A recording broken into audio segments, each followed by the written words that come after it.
Hello everybody, it is I, Sir Beardian, and I welcome you once more, for the last time, aboard the Hype Train.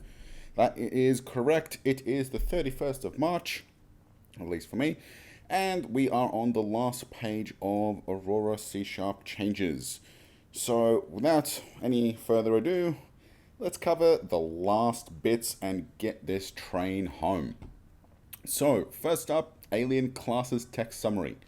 As with the other text summaries, this is a tool for generating text to paste into after-action reports. A button on the Intelligence and Foreign Relations window will generate a summary of alien class information for the selected alien race. Here is a summary from the Martian Empire in Steve's current campaign. Weapons will also be shown when known.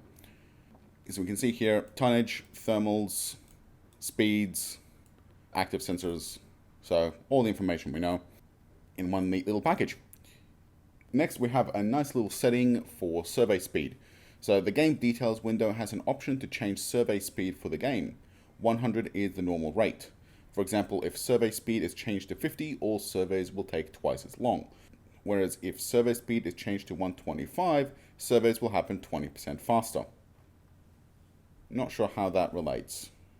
Where's the 5 gone? No. The survey speed modifier is applied to the survey points produced by survey ships. Everything else remains the same. Next up, one more little chunk of diplomacy, sneaking its way right in the end there. A diplomatic ship is any ship equipped with a diplomacy module. These can be built by the player or by NPRs. Diplomacy modules and therefore diplomatic ships are important for communication attempts and essential for basic diplomacy, influencing an alien race to view your race more positively. The link leads to the old discussions that we had in previous episodes. When a diplomatic ship is involved in diplomacy or communication attempts, the opposing race will know the origin of those messages. If the diplomatic ship is on opposing sensors, the identity of that ship will be noted in an event for the opposing race, and its parent class will be flagged as a diplomatic vessel. If diplomacy is underway, the name of the ambassador will also be passed to the opposing race. If the diplomatic ship is not on opposing sensors, the location of the signal from that ship will be communicated to the opposing race. This may be a system body, a jump point, or simply a point in space. Any damage to NPR diplomatic ships, regardless of whether the opposing race knows that status, will be treated as a triple damage for the purposes of affecting diplomatic relations. If a diplomatic ship is attacked without an existing hostile relationship, the relationship will fall to minus 300 from the perspective of the owner of the ship, rather than the normal 100 for attacking when non-hostile.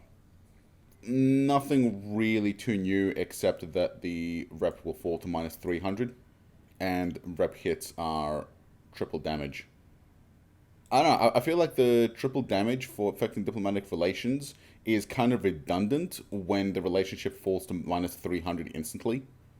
Like, unless Steve has drastically changed how diplo points work and how AI reacts to diplo points, I mean, you attack a diplomatic ship and it's basically war.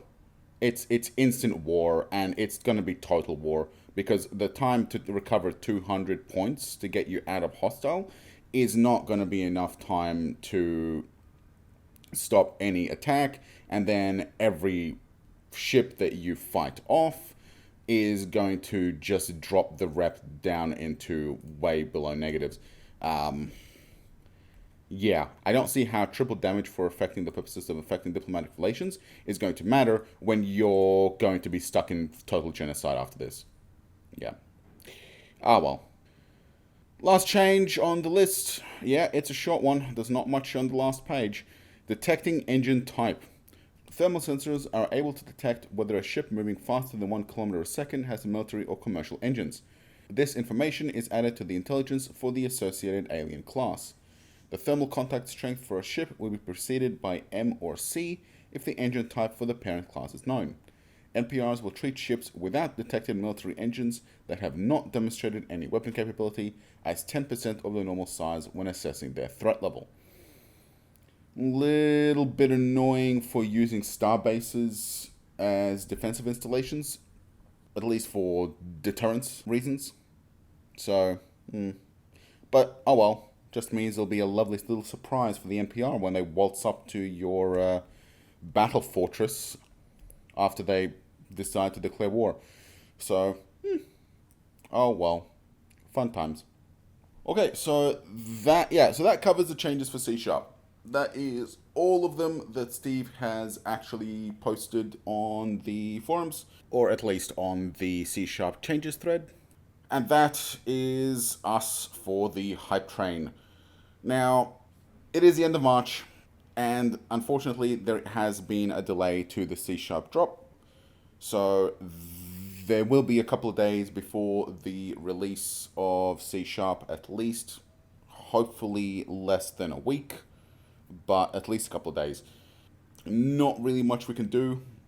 I strongly recommend that everybody goes to the forum who has not been there already and looks through the changes yourself. There's also a lot of information about C Sharp there that I have not covered here. There are multiple discussion threads. There are update threads. There's a screenshot thread that you can go into to see what C Sharp will really look like. That's a lot more detailed and impressive than what we have seen on this series. So, yeah. And if you're looking to get some final bit of influence into the game, to just make some changes that you think might be appropriate, or if you have any clever ideas that you think would be good for the game in the future, then yeah, get signed on, get some posts in the discussion thread, and maybe change the game for the better. But yeah, short episode. That is it for today, and that is it for the hype train.